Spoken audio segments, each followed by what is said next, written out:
Zamisli da svaki tvoj dan počinje s lakoćom i snagom. Danas biram mir i jasnoću uma. Svaki udah puni me svježom energijom i smirenošću. Zahvalan sam za novi početak. Svaki novi dan dar je. Prilika da stvorim nešto predivno. Moje misli stvaraju moj svijet. Biram misliti dobro, osjećati dobro i privlačiti dobro. U svakom trenutku osjećam životnu energiju u sebi.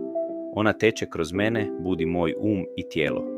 Vjerujem u sebe i u snagu svojih namjera. Sve što trebam već postoji u meni. Danas odlučujem zračiti pozitivnost i širiti osmijeh kamo god idem. Otvoren sam za nove mogućnosti koje mi donose rast i radost. Svaka situacija u mom danu služi mom najvišem dobru. Tvoje jutro određuje ton cijelog dana. Ponovi ove afirmacije svako jutro i gledaj kako tvoj svijet postaje svjetliji. Podijeli ovu energiju s nekim kome treba svjetlo danas. Jer tvoja energija oblikuje tvoj dan.